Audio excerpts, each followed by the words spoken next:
Good day mga boss, another day, another screen replacement po ulit tayo.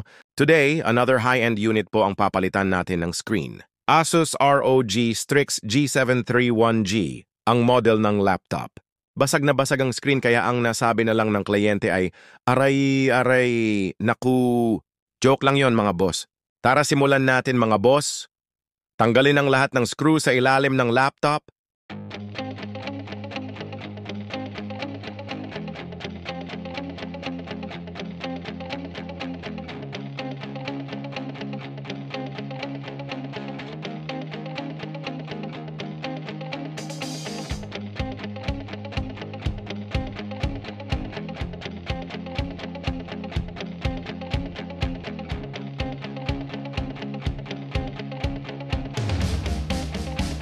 At pagkatapos tanggalin ang lahat ng screw, ay dahan-dahan mong buksan ang bottom case. Sa pagbukas ng bottom case, unahin mong iangat ang bandang likuran or sa may bandang hinges dahil kailangan mong ingatan ang RGB light cable.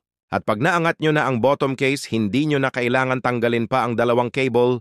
Ang kailangan lang ay ma-disconnect ang battery at pwede nyo na ulit ito isarapang samantala.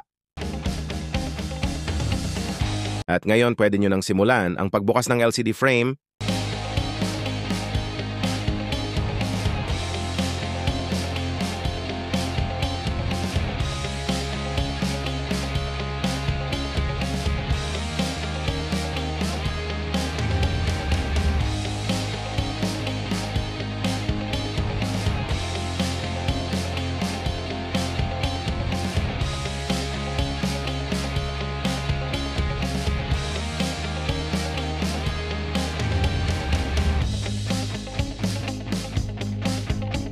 At pagkatapos nyong tanggalin ang LCD frame, hanapin at tanggalin ang dalawang adhesive strips na matatagpuan sa magkabilang sulok sa bandang baba ng LCD screen.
Ang details pala ng screen para sa model na ito ay 17.3, Full HD 144Hz.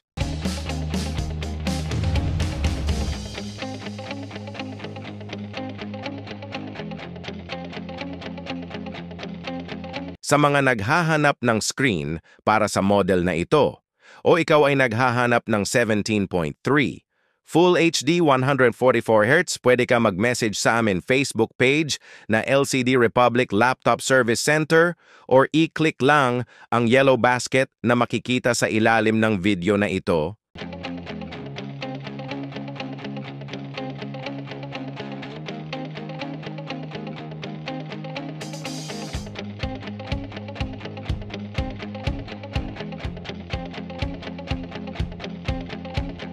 Sa mga gustong magpalit ng screen na may ganitong model, sundan mo lang at panoorin ang video na ito, tiyak hindi mapapahamak ang mga laptop nyo.